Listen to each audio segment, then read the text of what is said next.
we're down here on the Othello Tunnel Road, on the Coquihalla River. This is the area that we've been documenting. As you can see, the shed is now gone. The house is still standing, but the ground has eroded underneath the foundation even more than yesterday, about 11 hours ago. There's a section of the natural gas pipeline that is now exposed. That rippling in the water there is from their pipe. So we just spoke with a worker from an Enbridge, our natural gas company here in British Columbia, and they've done their part on shutting off the gas line, so there's no danger there. We still have crews working.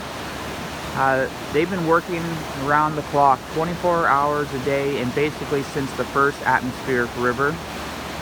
There's a crew working on the other side of the Othello Tunnel Road, and then to the right here we have a crew that's on the eastbound of Highway 3, and then just a little further up is another crew who's putting up pylons and barricades. The banks over there are completely eroded away. It's not going to be too much longer if the rivers keep rising. We had another around 50 to 70 millimeters of rain last night, and it's still pretty early in the day, so there is a chance that this house could end up in the Coquihalla River.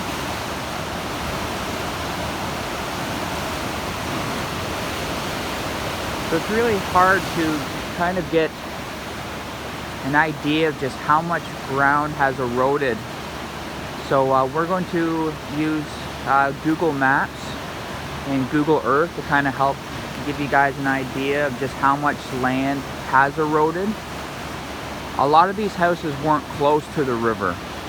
They were sitting on a few acres of property, and that is now completely gone. From Google Maps you can see we're here. That's Fish Camp Road, and that's the house we've been looking at. Basically everything between the two red lines and up to the house is now gone. Using Google Earth Street View, this is where we've been standing.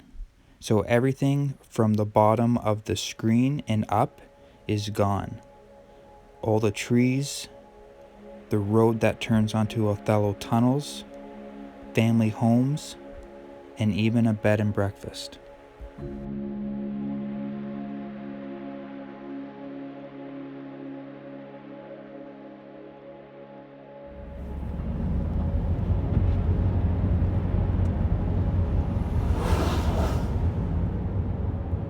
So we're currently driving on Highway 7.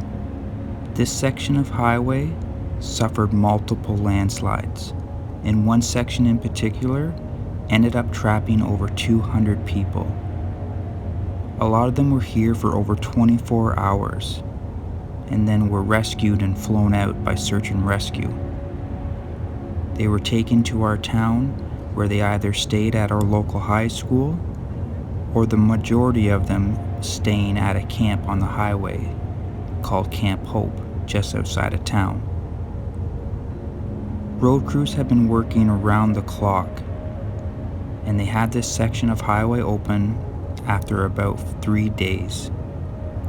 With all the work they've been doing, they're now uncovering a lot of the vehicles that were swept off the road by the slide. There's one story in particular where a young woman was heading back home, and she said she could hear a rumbling, but wasn't too sure what it was. The road does run alongside the eastbound CN rail, but before she knew it, her car was swept off the road, being pounded by the rocks, mud, and debris. After the initial shock went through of what just happened, she then realized that she couldn't open her doors to get out. So she ended up climbing through her sunroof, where then she sat for over 5 hours until search and rescue came and got her.